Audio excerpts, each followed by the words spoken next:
Hello, everyone. This is my Sunday live, and today it's going to be a short one.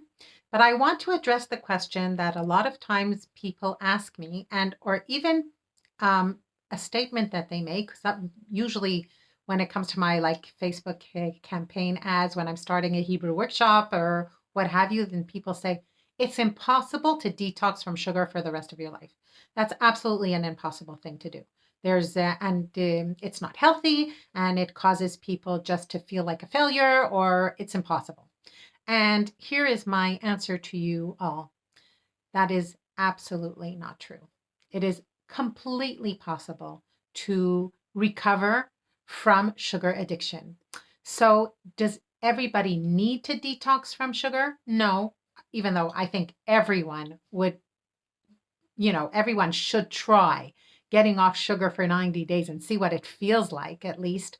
Um, does is you know does every is everyone addicted to sugar? No. My thin friend who says I'm addicted to lemon cake, which because it means that if she's served lemon cake, it's hard for her to say no and she'll have a little piece and then put the rest away, and she doesn't really think about food and food is not obsessed about food. She's not addicted to lemon cake. She just really likes it.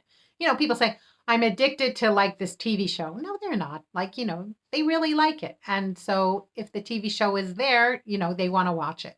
That's not addiction.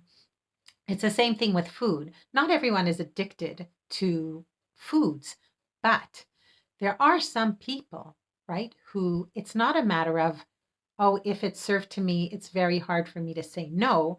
But when a woman calls me up and she's diabetic and she knows that her numbers of blood glucose are sky high and she's worried for her own health and yet she can't stop eating chocolates. She just can't stop. She's eating and binging on sweets and chocolates like there's no tomorrow, even though she knows how harmful that is for her health. Then we are talking maybe about addiction, because there are some people who develop real addictive symptoms towards foods. And usually, let's face it, it's not lettuce and it's not cucumbers, right? It'll usually be sugary, starchy, hyper-processed foods because they are much more delicious. Their taste is much more intense and gives much more pleasure than nature actually intended that we should get from food. Kind of like, hard pornography versus having sex with a partner you love. Um, and it's the same thing with the foods. The thing is that once somebody realizes they're addicted and wants to recover from that addiction and really get completely off addictive foods like sugary, starchy, and hyper processed foods, is it possible? Absolutely, yes. Is it easy?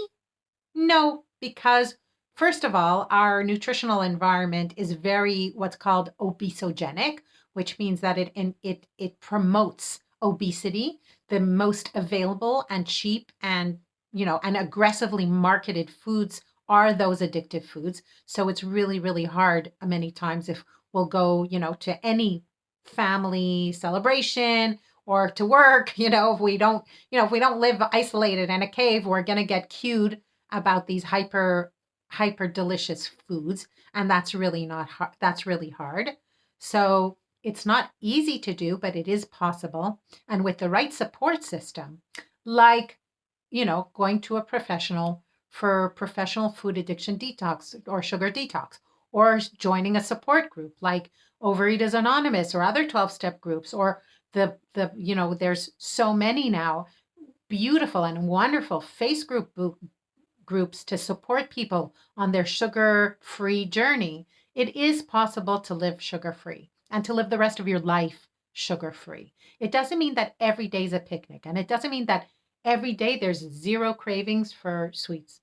There happens to be that even where I have been now, for 24 years, basically sugar and white flour haven't been a part of my life. Does that mean I never had slips or I never relapsed? I did. But I could say that probably for the past 6 years, I haven't eaten any added sugars. And for about the same time, probably white flours. And it's been about 4 or 5 years since I've eaten any kinds of flours. But does that mean that I never want them or never crave them? I do.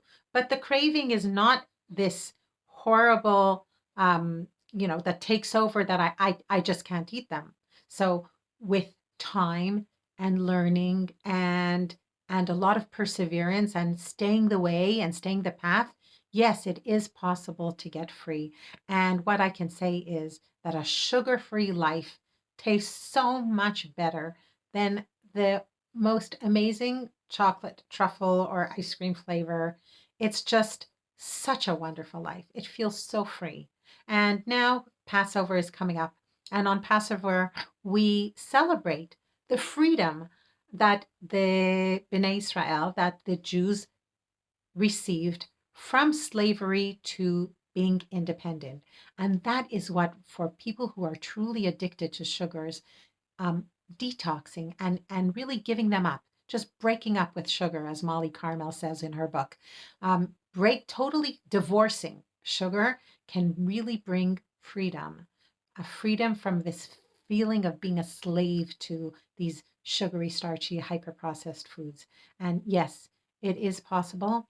And it's something that's feasible. And it's something that if you're feeling that way, like you're enslaved to these foods, well, you deserve that freedom. And so go and get it. So, everyone, have a great day and a great week. Love y'all. Bye bye. This is Sippy Livne, nurse and certified food addiction counselor, here every Sunday at about 1:20 to give you a nice message about how to live sugar free. Bye bye.